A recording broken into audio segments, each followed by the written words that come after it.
মানুষকে ডিজাইন করা হয়েছে ছেলে আর মেয়ে অত্যন্ত সুন্দরভাবে পাশাপাশি থাকার জন্য, তাই না?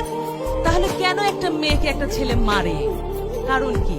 ছেলেটা শয়তান না, দোষ না, ছেলেরা অনেক ভালো। রফিক স্যার কি দাঁড়াবেন একটু?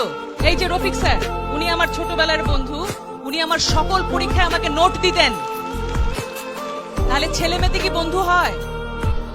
মনে রাখতে হবে তুমি একজন সুন্দর ছেলে। ছেলেরা যখন মেয়েদের পিছে দৌড়ায় দুইটা জিনিস হয়, হয় হিরো হয় নাহলে ভিলেন হয়। তুমি কি হইতে চাও? হিরো। ভিলেন হইতে চাইলে কি হবে জানো? পিছে পিছে দৌড়াবা, ওই যে পুলিশ এসপি সে ধরে নিয়ে আবার একটু পেদানি দিবে। মেয়েকেও পাবা না, মাইরও খাবা। ভাই ভালোই তো বাসছিলে, তুই কি দোষ করলা, তাই না? তার মানে দোষটা কোথায়? The way. তুমি রাস্তায় দাঁড়িয়ে শীষ বাজাবা কেন? তুমি ভদ্র হয়ে দাঁড়াও, তুমি তাকায় দেখো, মেয়েটাকে তাকায় না দেখলে মেয়েটা কিন্তু হার্ট অ্যাটাক করে মরে যাবে, যে তাকাই না ছেলেরা আমাদেরকে ঘটনা কি।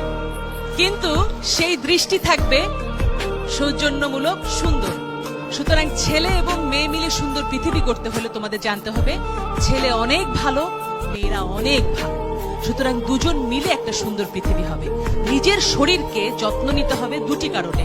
নিজে সুস্থ হয়ে গড়ে ওঠা, নিজের যত্ন নেবে, তাহলে কি হবে? অনাগত যে বাচ্চাটা আসবে সেটাকে মনে রাখতে হবে একটা মেয়ের পেটে একটা বাচ্চা মানে সেই মেয়েটি মা হচ্ছে আর ছেলেটি বাবা হচ্ছে আর তাদের বাবা মারা নানি দাদি হচ্ছে।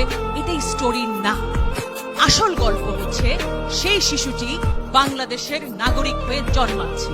আমার প্রশ্ন, কোন ছেলেটি একটা মেয়ের ওন্না ধরে টান দেয়? সে কি কোনো মায়ের পেট থেকে আসেনি? তাহলে কেমন মা তাকে শিক্ষা দিতে পারেনি? সেই মায়েরও আমি দোষ দেব। তুমি যদি সন্তান পালন করতে না পারো, সন্তান তুমি নেবে না। প্রত্যেকটা বাচ্চা যখন সুন্দর হবে, অর্থাৎ প্রথমে আমাদের পুষ্টি নিশ্চিত করতে হবে। পুষ্টি নিশ্চিত করবার পরে কি হবে? আমাদের শারীরিক গঠন হবে, মানসিক গঠন হবে। লেখাপড়া শিখবো আমরা, আমাদের সন্তান যে আসবে সেও হবে সুস্বাস্থ্য বলিয়ান। আর বাংলাদেশ তখন কি হবে? পৃথিবীর 1 নাম্বার দেশ। গোদাগাড়ির জন্য অনেক অনেক ভালোবাসা, আদর, স্নেহ, সম্মান, মমতা জানিয়ে আমি আমার বক্তব্য শেষ করছি।